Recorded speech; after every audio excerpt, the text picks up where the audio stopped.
Good morning. Um, Welcome this morning. It feels like we've really gone into our summer version of Help for Helpers. And we're so pleased to have Annette with us. Annette does many kinds of groups that are focusing groups and various emphases in these groups. And she's also a part of our community empowerment project. And she's done several other Help the Helpers, right, with us, with a special interest in the climate crisis. And Annette, you do wonderful work in finding ways of helping people to talk about that. Really subtle and attuned. And I've learned so much from you. So we're going to have both plan and spontaneity in our session this morning. So thank you, Annette. Thank you, Lynn. It's great to be here. So the title today, Living with the Climate Crisis, is the name of a program created by I'm going to get it right. It's the Climate Psychology Alliance out of the UK. And so I thought I would talk a little bit about that program, but also some other resources. And then I thought we could come back and see how we might like to spend our time. So I guess I'll come back to the program, the Living with the Climate Crisis program. It talks about many things that we can do with climate. But before that, I want to talk a little bit about an article that was published last year in January. And it's called Therapists' Experience of Climate Change, a Dialectic Between Personal and Professional. And to that author's knowledge, it's the first time the therapist's experience with climate change was covered. And so that's a very interesting article. And the one thing I learned in that article was this thing called terror management theory. That maybe all of you know about, but it's basically the idea that the understanding that I get from it is that we are so afraid of death, that we create things for us to live on. And I just really think that's interesting, that certainly for myself, when I get really scared about climate change, it is often about death. I go to thoughts of, maybe we better sell this house and go buy some land where I can farm so that I won't die. Like I do go to extreme views and concerns. And so there's that piece. And then the third link I shared with you is from the Yale program on climate change communications. They do surveys fairly regularly, and they take the pulse of climate change beliefs and concerns. And what I think is really telling of where we are at now is that, to give one stat, is that 66% of Americans say now that they are either somewhat worried or very worried. 30% are very worried, and the rest are somewhat worried. So now we have about 2/3 of Americans who are really worried. So the amount of worry is kind of at this more than a tipping point, right? It's very much now the majority. And yet only about, we said 28% say they look for information about solutions. And so in the Living with the Climate Crisis, they call this the delta, this kind of gap between we're worried and we're not in action. And I think this is an important place for focusing and for processing more broadly, because what gets in the way of the action? What gets in the way of being with the feelings? Some of it might be that fear of death. It's just too big. I just don't want to go there. I'm just going to avoid it. I'm just going to go back to, I don't want to give things up. And some of it might be, in some ways, our privilege. So this brings me to the last link. So this is a blog I wrote about the need for catastrophic thinking, and it builds highly on Susan Kassouf's work. She wrote a paper, Thinking Catastrophic Thoughts, a Traumatized Sensibility on a Hotter Planet. And she talks about how it's much easier for people who haven't had to have catastrophic thoughts because they've had no other issues, big issues in their life. We can be not used to thinking about catastrophic thinking. And so this really crosses with intersectionality, right? And the need to look at our privilege. And maybe we are so able to just buy things that we don't have to think about it in a deep way. So there's worry, there's a sense of like people are worried and they are touching into it, but maybe there's something that gets in the way of taking action. And certainly you see this with,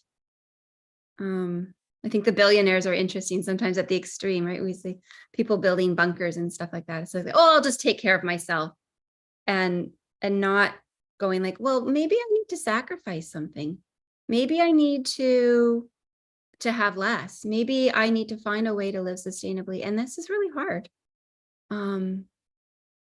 I personally, like I do take some action, and then I really am noticing the actions I don't take.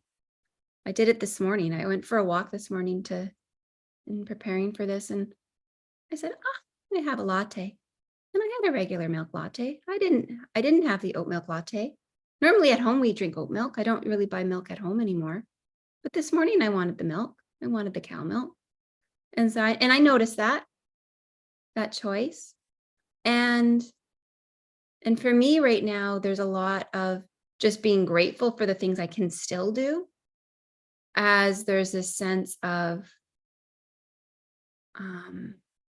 we're not going to be able to have all of the abundance that we have now. It's just not going to happen.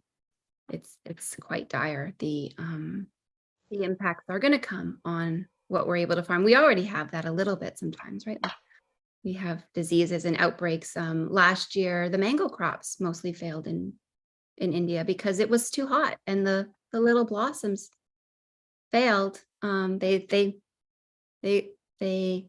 got zapped by the heat before they could form mangoes. And we've seen that in other places. You see reduced crops, like it's happening in Ontario right now with strawberries. There's fewer strawberries than normal. So these impacts change what we can eat because of the heat and changes, but also because of, anyways, it's quite dire. It's quite depressing. So there's something about thinking catastrophic thoughts, to close my thought there, that I get hopeful, because I think, focusing can teach people how to have that welcoming attitude, right? That's a key part of why focusing works, is because we can be with uncomfortable feelings and we can welcome them. And then we can see what carries forward. We can see what right next step comes. And it's step by step. Of course, it takes time. And so that's hopeful. If we can show people how to have focusing more and more, then I believe we can build the courage to take more action and to work together, rather than maybe being stuck in this place of being worried. And I'm not saying that's everybody's experience. Of course, there's different places, but it seems like the majority, or a good 30%, plus of Americans are worried and not in action. And so I thought that might be where some of you are. And these are a few ideas from this Living with the Climate Crisis program from Climate Psychology Alliance. All their materials are free, I will say. I gave you the link. There's a facilitator's guide, there's participant guide. So if this is something, a topic that's near to your heart, you might want to look into it as something you could, as a resource that you could use in groups or even just one-on-one with your clients. The second link I gave about the therapists, the dialectic, they certainly said, and I think it's still true, that most organizations, professional schools are not yet providing resources. So there's this kind of like delta there too, right? Of a lack of support on how to deal with this topic professionally. And so we can look to these organizations that have resources. So the first one I wanted to show was some of the feelings that can come up with climate change. And I thought that perhaps we'd like to spend some time here because especially in the US right now. So, a lot has happened in June.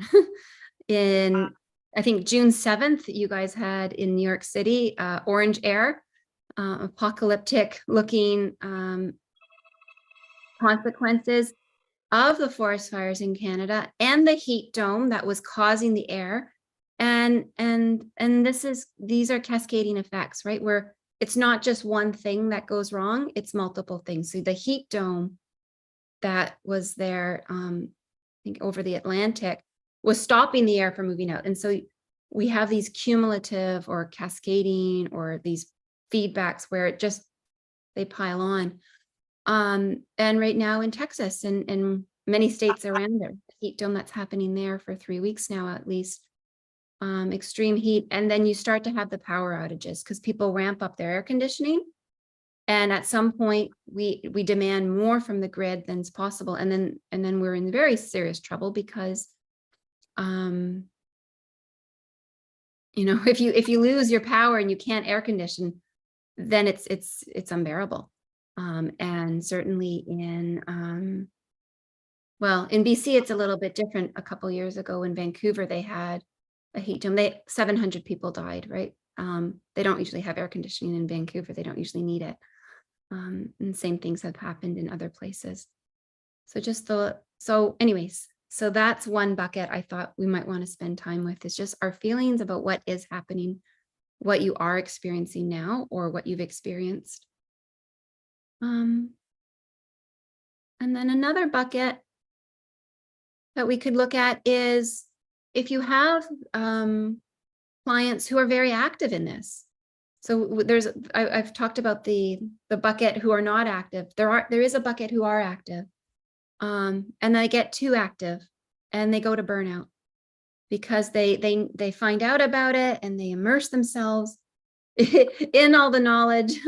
They find out so much and then they go into action, and then very often they go into crisis because they get burnt out. And so then there's this learning to live sustainably and do this work while in many ways, right, still having joy, still having pleasure, still having a balance and still living life. And so there's that bucket. And then the last one from this program that I thought we might be interesting is about telling our stories. And they use Marshall Gant's work on public narrative and how when we tell our stories, we convey the emotional quality of what's important here, and not just the data, because the data doesn't work.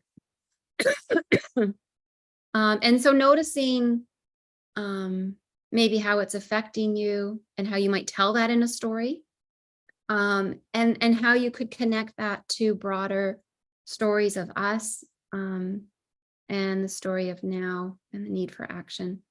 And so I'm going to just stop my screen and just invite people to share if any of those really resonate, or we could just have a wandering conversation given all that I shared. And I see Rosa's here. Hi, Rosa. I think we had such a lovely conversation last time that Rosa led. And so, yeah, we could wander, or we could focus a little bit, and we can also, of course, use the break rooms to focus, and we could wander for a bit and then focus in the breakout rooms. Hi, Annette. I'm so glad to be here. So many different feelings as you were doing your very um, rich presentation. I just felt like you were offering so much information and so many different perspectives in a very relaxed way. It was so yeah, I'm just really glad to be here. And I was especially called by that last thing you spoke about the narrative approach, about sharing our story of how we are as a way to, with this issue, as a way to open the conversation with people. So I don't know if you want to say a little bit more about that at some point, or share a link with us about it. I just really want to thank you for being here and for doing what you're doing. So thank you. Well, there's the link directly in the Living with the Climate Crisis. And yesterday, actually, I just Googled Marshall Gantz, and there's a playlist of a presentation. And the story that he shared, they showed a video of somebody sharing their story. It wasn't about climate change. It was about pride. Well, not pride, but coming out. And so the person's story, and I'm not going to remember the exact order, but there was he was sharing about kids who were hanging themselves in trees because they couldn't bear it. And then he shared his own life as a 7-year-old. He was in dance, and he was getting made fun of by the teacher, and then in high school being made fun of. So there was the joy of the dance, and then the being made fun of, and then how he was a teacher, and for 10 years he didn't come out, and how he regretted that, and then he did, and then there was a call to action. So those were kind of the elements that he wove through in telling the story. And so yeah, I think that would be a beautiful thing to do in breakout rooms, is just to be with, how is it touching us personally, and how does it connect to what we're doing, and inviting people into action. But these elements of hope, and hope is tricky too, right? I didn't talk about this, but there's some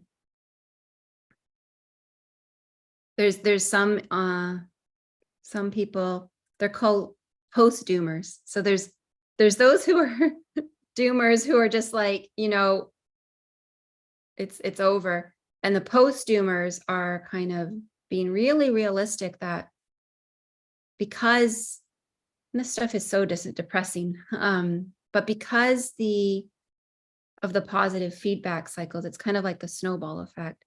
So many things are already in motion. Even if we were to stop all of our emissions today, there would be continued effects, because the heat that's in the system already will continue to melt some ice, which continues to let more heat in, right?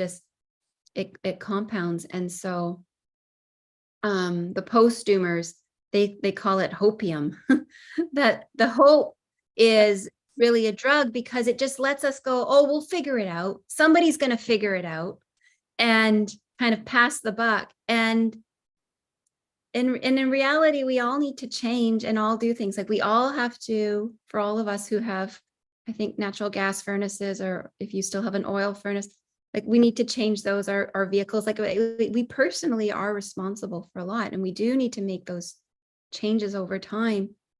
And there's people with a lot of power, or organizations, who, keep skewing things, all of the lobbyists and stuff. So there's like a sense of like, oh,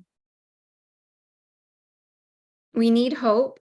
And at the same time, let us not be fooling ourselves about how dire it might be. And that can make it a double whammy. It's like you just get more worried and you just feel like almost like it's almost hopeless, in the sense that we're definitely not going to like these ideas of 1.5 and 2 degrees Celsius, which I forget what they are in Fahrenheit. Like we're kind of blowing right past that right now, right? But what we've already done and what we're still doing. So there's a certain amount of dread that comes.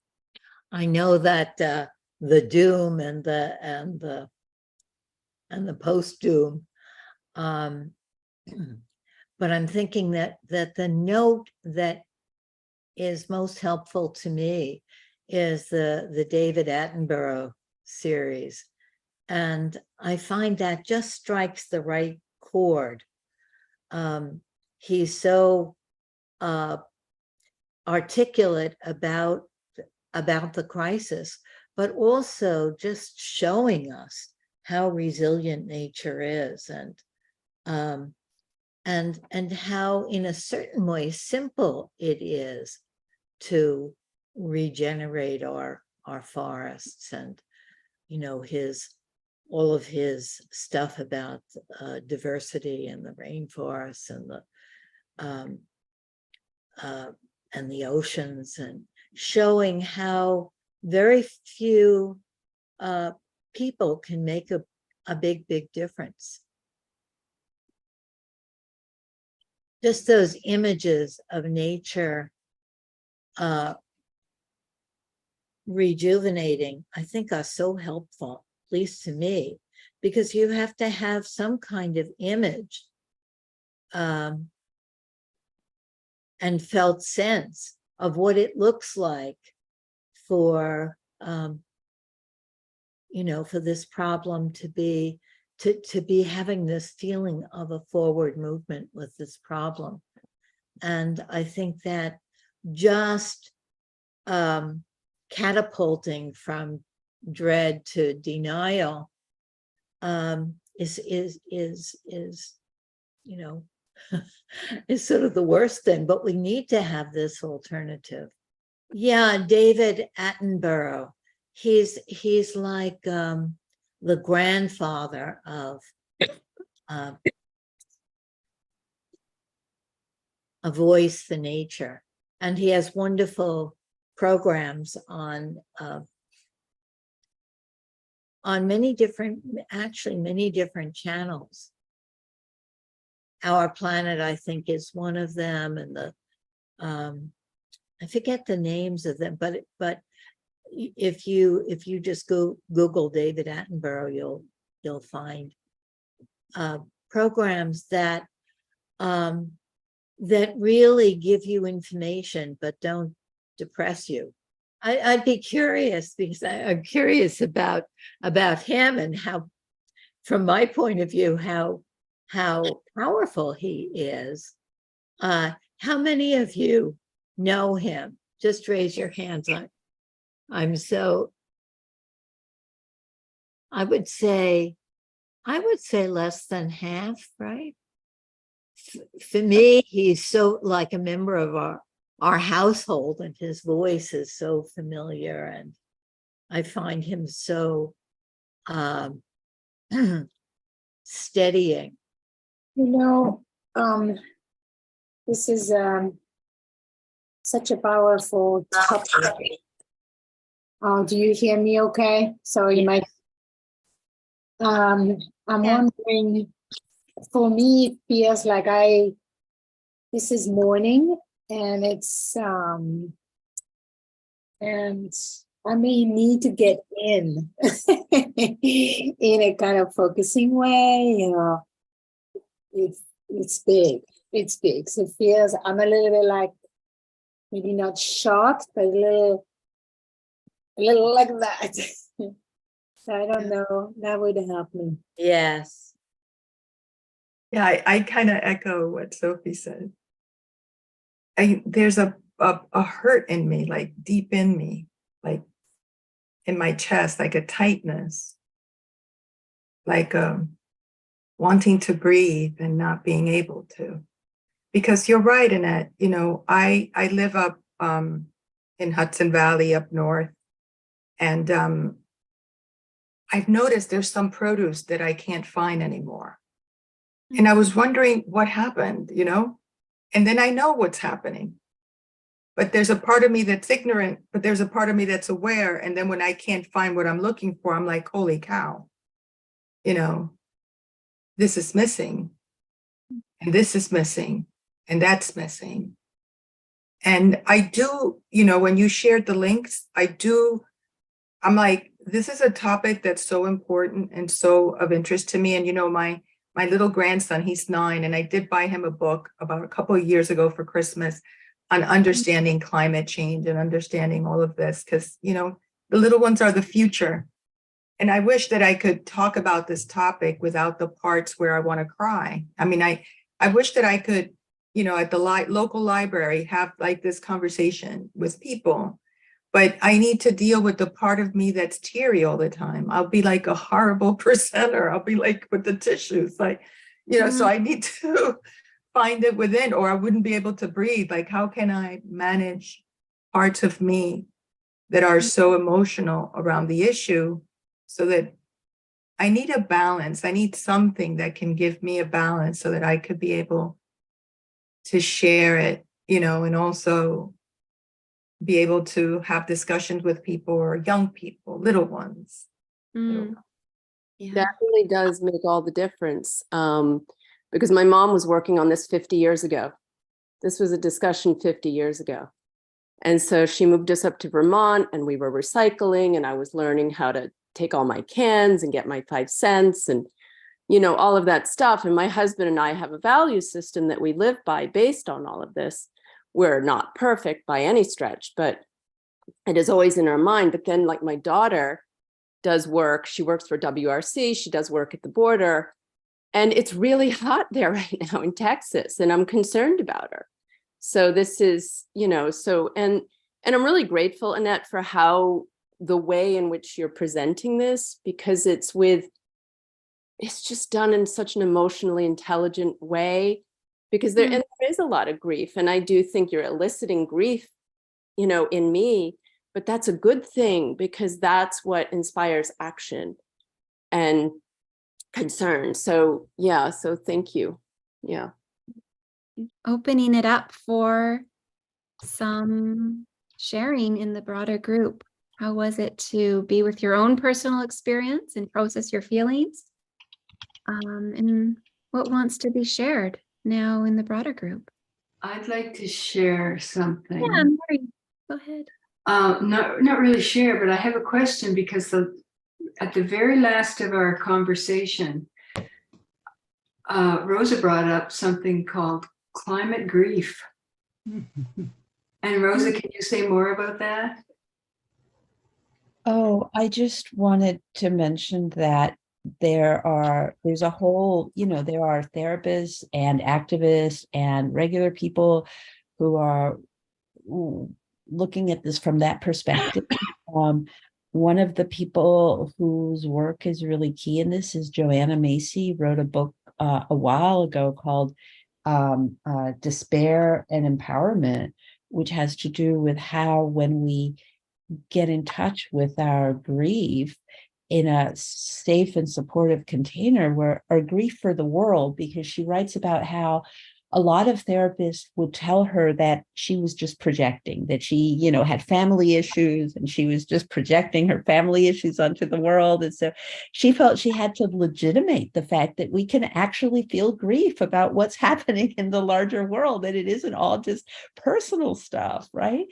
And so then she started these groups. They changed their name, and I don't remember what the new name is right now.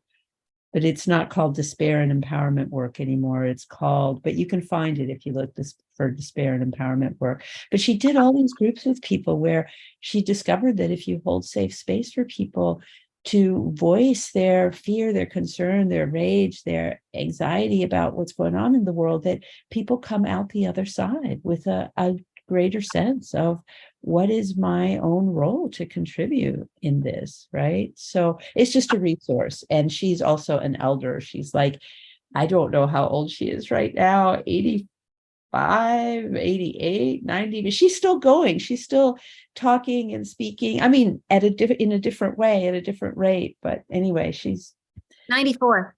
94. She's an elder. She's amazing. So thank you. Well, breakout room, for me, it was easier to be in the breakout room with this topic because the grief is definitely present. And it was really very interesting to hear personal stories around it. And how I relate, and what I've done and forgotten, and what I don't do. Yeah. Mhm. Thank you for having the courage to do the work you do and bring it up and help us to be more present to it. Yeah, Annette, for me, when we ended and went into the breakout group, I was connecting with my grief and all this pressure I had in my chest and stuff like that. So I really appreciated the breakout group, and I really thank my partner Liz, because I was able to come to this place of thinking, because Liz asked me a question. I don't remember exactly what it was, but it was a profound question. And it was like, it allowed me to move forward. What am I going to do with all of this? It was just something that she asked. It was very simple. But what it allowed me to do was begin to reflect on my cultural view of the earth. We see everything as interrelated, and we see the earth and the rivers and and everything has energy and it's alive. And, how can I use the Latino culture is so much like Native American culture, and it's all about, those kinds of, the interrelatedness of everything and the aliveness of things.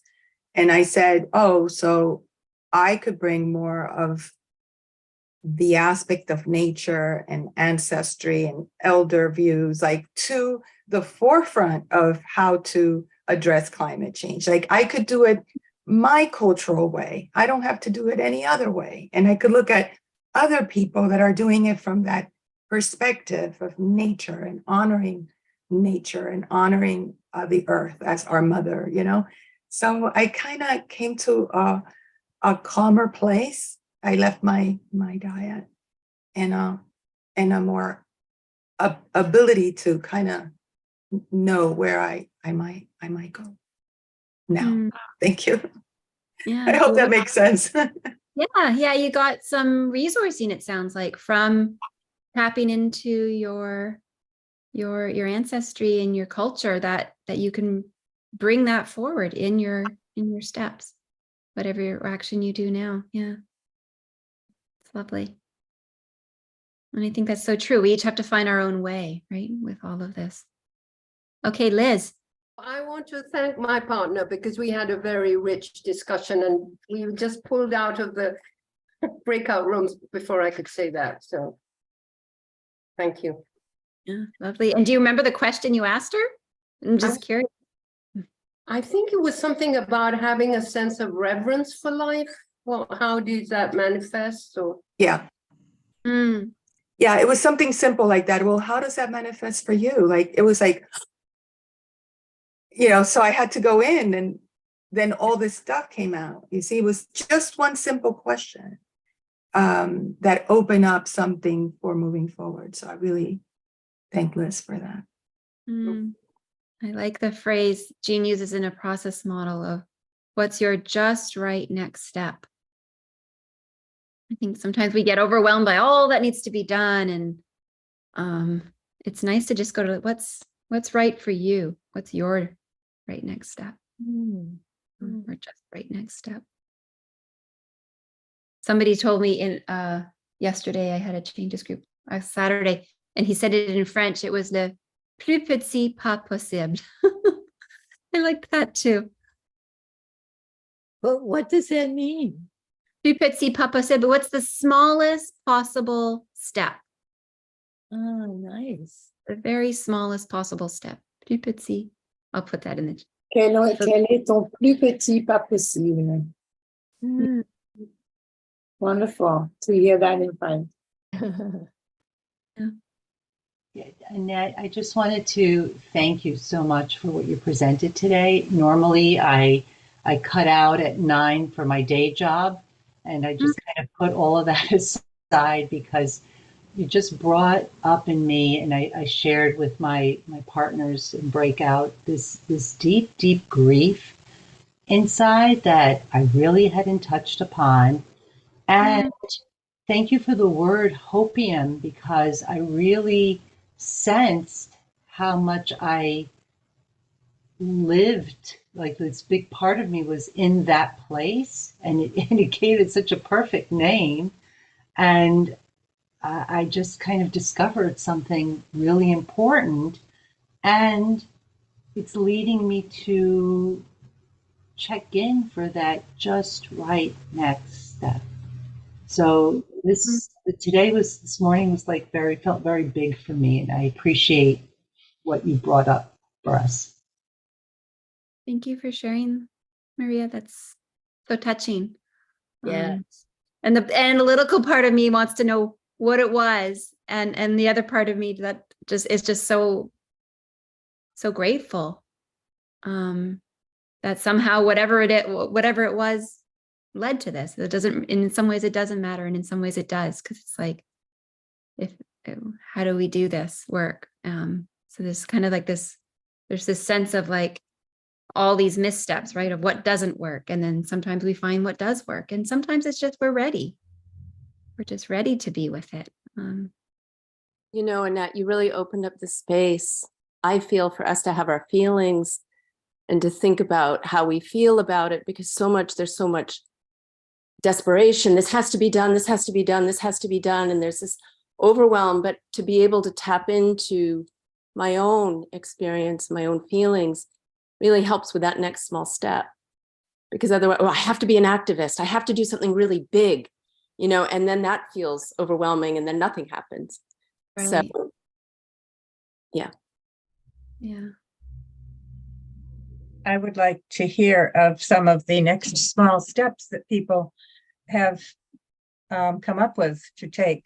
The topic of democracy came up in our discussion, and the fact that our democracy is so damaged right now that it gets to be that felt more hopeless and a road to despair. So I need steps forward, and I'm trying to take some, but I would love to hear what steps forward people are taking. If anyone has things to share. Hi, Nancy. I realized in my discussion with Annette that what I was adding to my own sense of despair was having to come up with steps when I didn't know. That was the most biggest.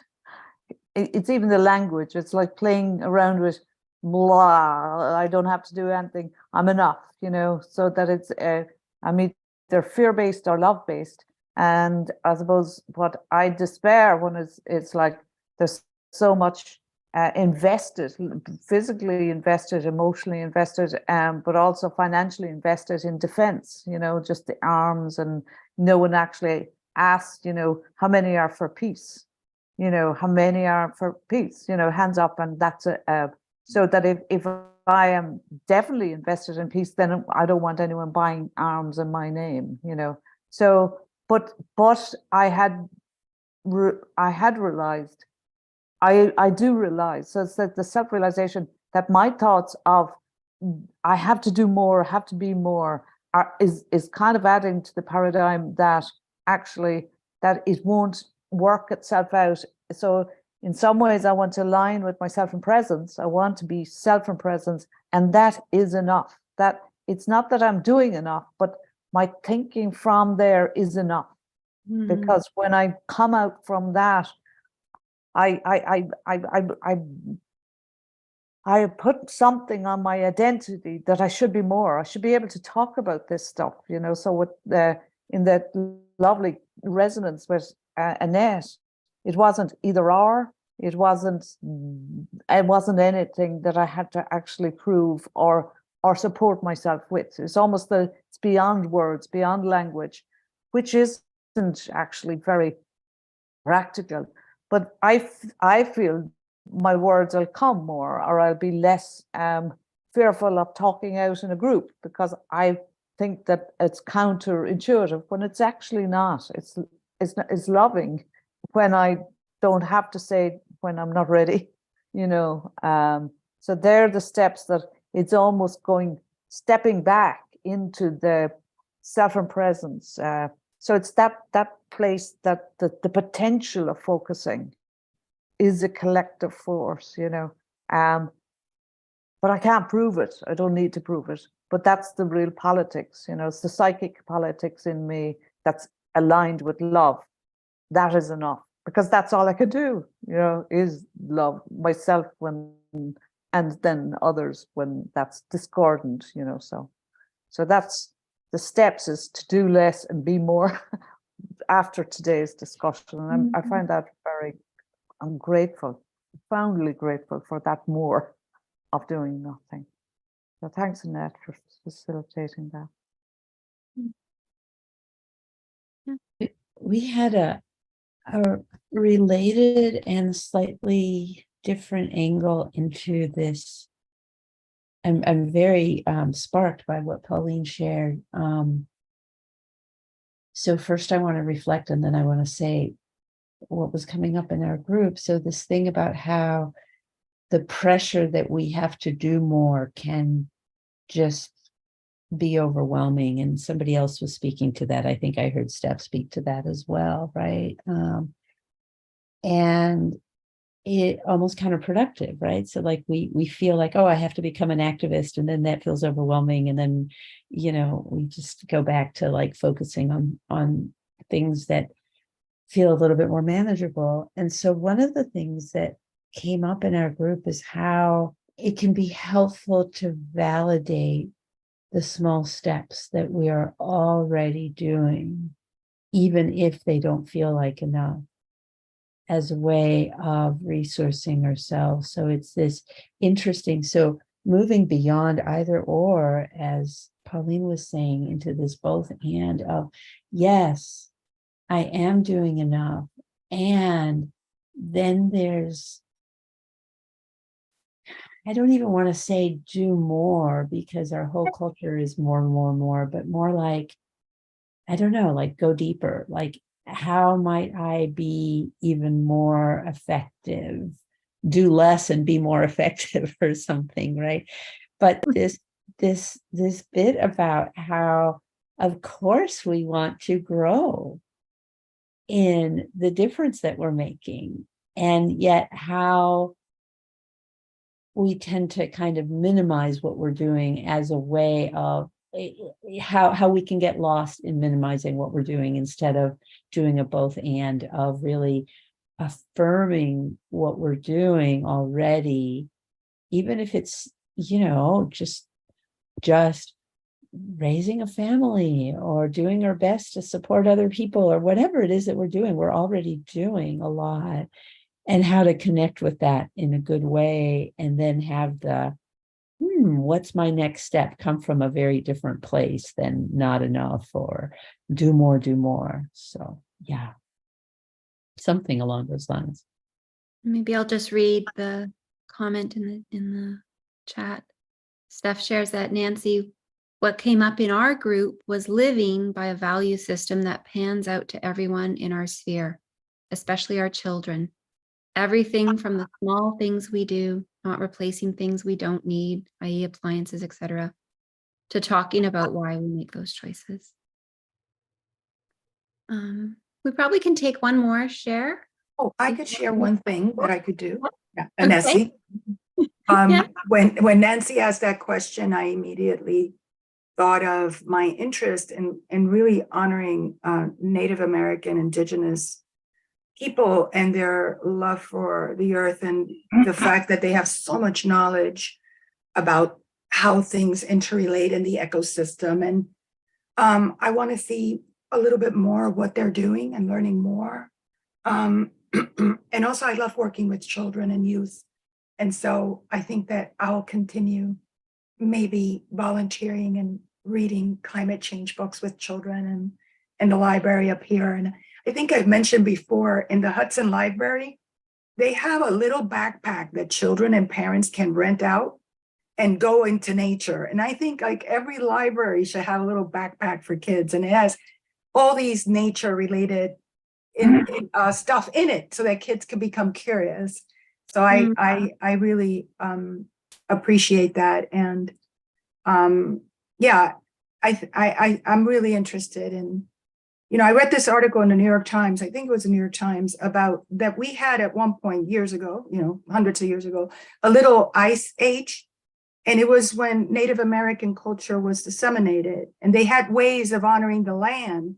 And one that was taken, once they were gone, what they did affected the whole environment. And then a little mini ice age happened. And, you know, like we don't realize how interconnected we are to all of this. And so I think honoring Native American culture for me, and looking at what other indigenous cultures throughout the world are doing related to climate change, like I'm curious about that. So thank you, Annette, for kind of, and everybody's share, and has allowed me to kind of come to that place for myself. Beautiful. Thank you for your share. And Dorothy's going to read the poem. I have this little book. I'll show you the book. It's actually, the book is really about relationships and trauma and sexual assault, really. But the one poem in it is about being a poet, and it resonated with me. And so, Dorothy, I'll invite you to read it. It doesn't have a title. I just want to, speaking of being a poet, I just want to announce that August is going to be writing month, because people on vacation, on retreat, maybe having a little more space in August is a wonderful time to write. So each week we'll have a different writer, including Dorothy and Christine, and we'll have a writing month. So just want to make that announcement. So Lynn, do you want something from us? Because I could send in a poem. Well, we'll be writing okay. Yeah, certainly send us a poem if you want. Your poem can be read at the end. Okay, I'll send you a poem. It has to do with Zen, impermanence, and nature. Okay. You can send it to me too, also, Anesse. That would be great. Good. I'm trying to find a home for it. I wanted it in an environmental space, but maybe I might send it to a Buddhist journal. Thank you so much, Annette. We all got so much from that. Okay, Dorothy. Okay, and thank you, Annette, for this poem. It really spoke to me. Rupi Kaur is born in India, a Sikh, and she emigrated to Canada. And as you said, she's written a lot about violence and abuse and love and loss.